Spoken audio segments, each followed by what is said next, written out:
Waldron and other officials of the government, colleagues, ladies and gentlemen. On behalf of the government of Guyana, I wish to first of all congratulate Mr. Albert and his family for this momentous investment.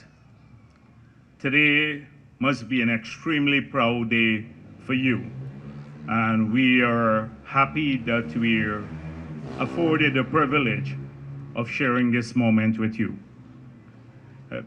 I'm sure that all of those who work with you to accomplish this project would share the same sense of pride that you share here today.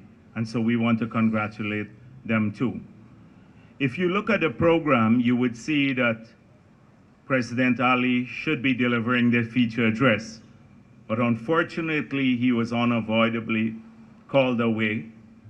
And so he asked me to come over here and represent him. I know that he wanted to be here today, not just because he cares about all that's happening right across Guyana, but because this area has a particular significance for him. And he was extremely proud also of this investment. About 3 weeks he came here and then he called me and said, you should go and see what's going on. I think he visited the mall and he said the quality is exquisite and it's a major game changer for people in this region. So investments or investors have to make critical decisions, and often they take a lot of risk. And we believe that one of the things that government should do to get investors to make these sorts of investments is to try to minimize the risk that they face. And you can only do that through a clear vision and policies that support that vision, that are friendly to investments and therefore job creation.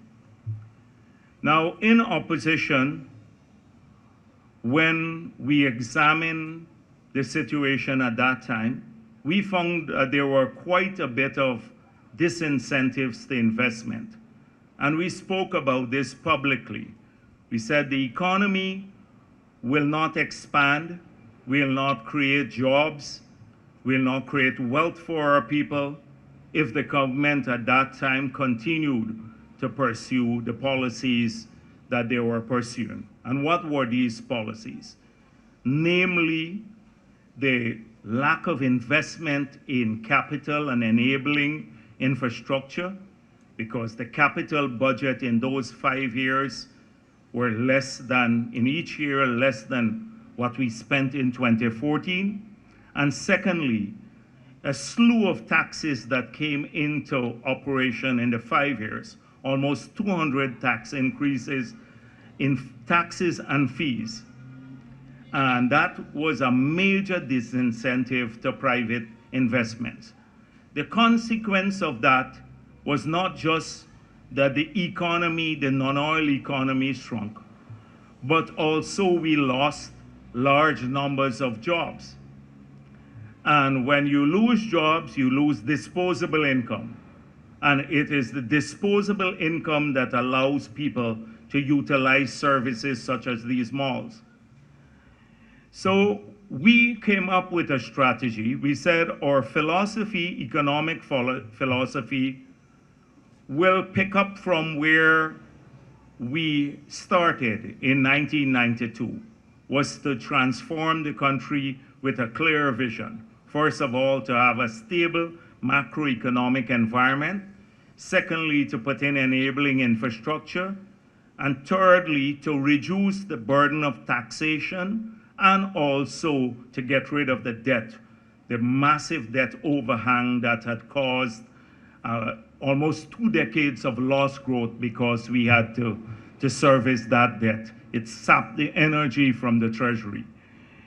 So we said, what will be the two defining elements of that economic philosophy?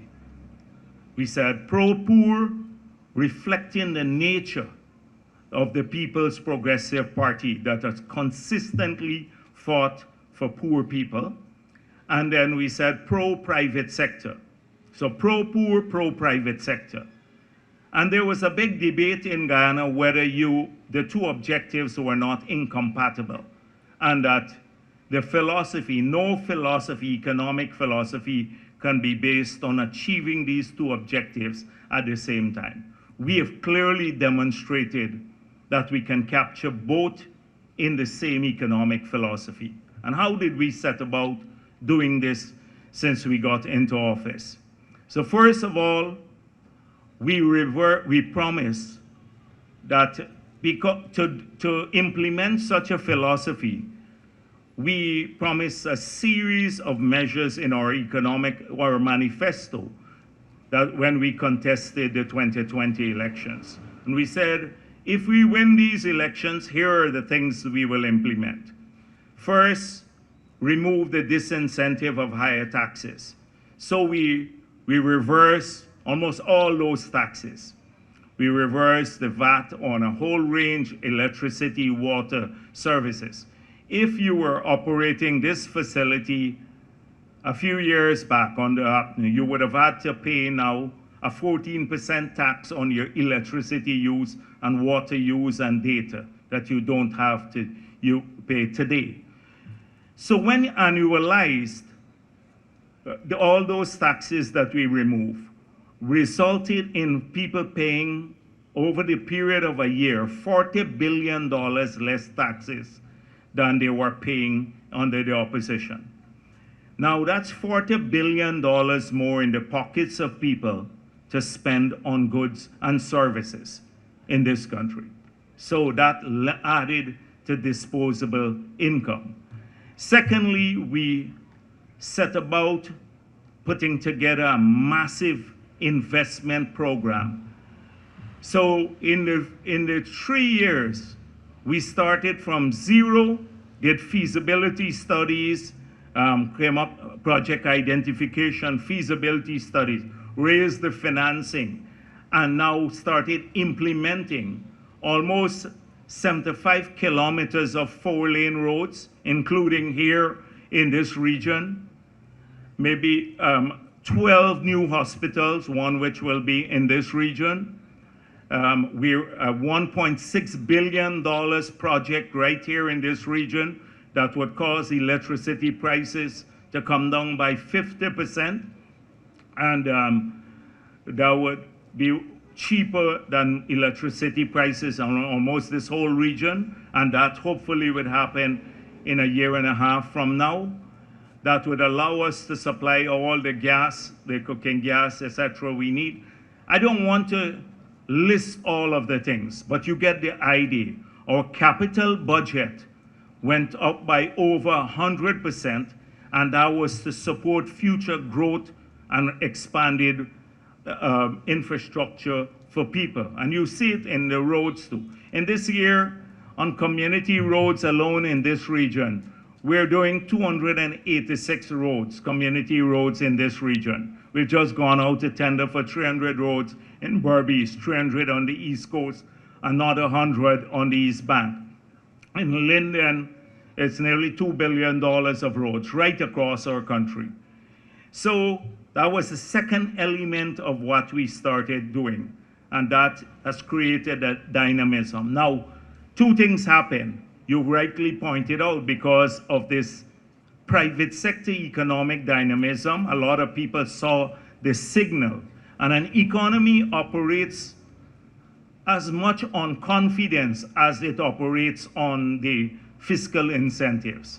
And when you speak with the private sector across this country, they're overwhelmingly confident about the direction of the country that our country is going in, and the supporting facilities of the PPP civic government, its ability to chart a course to ensure that we achieve those results. And that is why, not just here in this venture, but right across the country, you see similar facilities being put in place. Now, coming back to some of the problems, the success has had problems too, and we have had to manage this through. The price of sand skyrocketed, the price of aggregates, we had shortage of aggregates in the country. We have a shortage of skilled labor because from the days of unemployment, when we said we wanted to create 50,000 jobs in the new term, in the 5 years, a lot of people said it's a pipe dream. More than 50,000 people more are working now since we got back into office. And it's a massive number. We have shortages in many parts of the world. We have to allow labor to come in. And secondly, on electricity, you see a spate of blackouts now. We had always argued that the lack of investment in a timely manner affects you because there is a lag effect to the economic policy. It affects you down the road. So when APNU killed the hydro and didn't reinvest in new capacity, today, and because the prices are lower because of cost, when fuel prices went up, the government subsidized the price of electricity and water to keep the cost of living down in this country. We're subsidizing it. So a lot of the big users now who were self-generating have come on the grid now and taking power from GPL. So our demand now in a single night is 180 megawatts, and we only have 174 megawatts of installed capacity. So you have of necessity to take some people off the grid. We just agreed on a policy that we had put for the peak hours, a punitive taxes for those big users who come onto the grid because it's at the peak period that where demand is greater than the supply. We're just buying another 30 megawatts of power to come in, hopefully before the end of the year, emergency. But this would resolve itself once that big 300 megawatt project is completed a year and a half from now or so. So because of short-sightedness in the past, we're suffering the economic consequences of it even today, and a number of people get upset. But no investments were made in those 5 years. If you look at, we just not only remove the taxes from the past, but we also, even in some areas, in education and health, we remove corporate taxes consistent with our manifesto promises.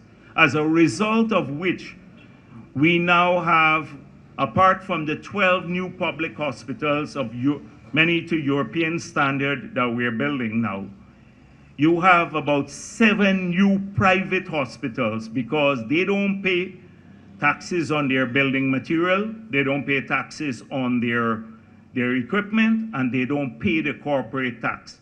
So every cent of profit that you make now, if you invest in an educational venture or a health venture in this country, it's effectively tax-free. Your gross profit becomes your net profit, and that becomes a huge incentive. People talk about disposable income. They say, oh, the oil resources are not spent back on the people. The school children grant that we gave back put $8.4 billion in the pockets of the parent per year. And that's only removed it from zero under APNU to 40,000. The public servants have had a $37 billion increase in their wages and salaries. These are public servants, teachers, and joint services. 37 billion. We're now creating 15,000 part-time jobs that cost another $10,000. The pensioners got a $13,000 increase in pension, and it's going to go to 40,000 by the end of the term. But just the 13,000 adds another $14 billion. When you add those 4 categories alone, that's $70 billion in disposable income, more that people have now in their pockets than they had when in 2020. And just among 4 categories, leaving out all of the other areas and leaving out the private sector. I can go down to all the other categories, the joint services bonus and everything else, and you will see how much more. This added to the $40 billion of taxes we remove. You're talking about over $100 billion more in people's pockets. So what we see, a higher demand for housing, for services, people buy more cars, you see an explosion right across the country because of the economic philosophy of the government. And it's all carefully planned, and we're trying to incentivize the growth on other regions of facilities. We want the people in every region to enjoy what people in Region 4 have now. So we are creating a whole set of, apart from the investment to support the government investment to support the private investment, like better roads, etc. The bridge across the river will create a huge demand over here. We are working directly, and we've seen this in Berbice. We're creating a new growth pole by building a stadium, 2 new hotels there. We have 7 new hotels being built in Georgetown. We're just talking, Mr. Albert, about the necessity for more hotels across this region. Right across the country, in Region 10, we're looking at how we can generate more job-creating activities in these regions. Because although we have labor shortages in Regions 3 and 4, particularly skilled labor shortages, some of the regions still, because they're agricultural-based regions, 5 and Region 2, they have not seen this kind of momentum in their regional economy as yet. But we have a plan working towards this, because if you know anything about the PPP, you will know that we carefully plan everything and how we are going, our country would look 20 years from now, and we planned it a long time in the past, and the oil resources helping us to achieve this and more, but we want to make sure all of our people benefit from the momentum in the economy, etc. You have a lot of naysayers today, people who don't understand. They want jobs, they want economic expansion, but they don't understand the risks of investments. And so every day we've had to fight on a narrative, almost for things that make sense to a child, things that make good economic sense for an observer who would assess all the facts. The path is clear, but you have a number of people in this country where everything good has to be run down. And we have them for the gas to energy project, the stadium in the past, any new thing. Even the oil and gas sector now, you see them running that down. They're so concerned about climate change. We are causing climate change in the world, so we must shut down our oil and gas industry. When our emission is less than 10 minutes of global emission in a whole year. That is our total emission. And secondly, the United Kingdom just gave out over 100 licenses to explore for oil and gas, but they're not concerned about that. They want to shut things down here. So we have this duplicity in a lot of the conscience. They're the conscience of this country. If we've had a healthy it's not arrogance, it's just that we are confident, and that is why sometimes we ignore them and we're not distracted by them. I want to urge all the investors and those who want to work to change their lives and their country and the circumstances of their family, not to be distracted by the peripheral noise. Because if you get distracted, it's the same people who got the scholarships for themselves from the opposition, told people don't apply for the gold program. Today we have 17,000 Guyanese who are studying under that program. But if they had listened to the naysayers from the past government, they wouldn't have even applied. 17,000. And in 5 years, you had 1,000 scholarships, and less than 1,000, and only the politically connected got it. You hear that every single day. They want to make people into victims, especially Afro-Guyanese. This country is working, we're working for all of our people. We will prosper or sink together, all of our people. And that is the vision that we've outlined. And President Ali, you see him, he works very hard every day to ensure that the path is kept, we keep on this path of development. So today, I just want the more people understand of our economic philosophy, the more they understand the goal, then they will understand the decisions we make along the way. And sometimes that decision, because of the instantaneous and sometimes crazy nature of social media now, it doesn't allow you to give full explanations because people move on swiftly. You know, they have a couple of seconds before they flip to another story. And so today, I just want to congratulate all of those who are involved with this program, progress. I'm not going to tell you all that we're doing in this region because you probably heard that, but it's billions of dollars of investment. When we came here, I remember going here to public meetings here before local government, and even before that. We have 14,000 people in this region who are looking for house lots. When we look for land to build the house lots on, almost all the lands are gone, excepting for Gaisuka around this I-flood area. Most of the lands beyond I-flood are private. We had to go to Wales. So when we went to Wales, the last government gave out all the lands at Wales to people who got, some of them, 5,000 acres that can do 20,000 house lots, one company, and they didn't even plant a single tree. So we are busy in the process of taking that back and making billions of dollars of investment so that every person, young persons included in this region who want to own a plot of land and build a house, they can do that. The developments at Wales, etc., will generate thousands of new jobs in this region. The shore-based facility will do the same. The entire mouth of the river from Vredenhoop all the way to Wales would look like the Georgetown side, because that bridge, the fixed bridge that cost $261 million US, will be a game changer once it's completed in 2 years' time.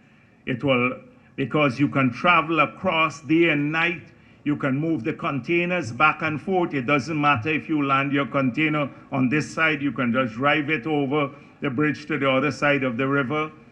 You would see massive, massive development. And this region already has the second most populous region. And I know this well because we got this is the highest vote we got in this, more than Berbice now. It overtook Berbice for getting more votes in Region 3 than Region 6 the last elections. So as General Secretary of the party, I keep watching that too. So once again, thank you, and I'm sure for this investment, I'm sure the President would have wished to be here. And so congratulations on his behalf too. Thank you very much.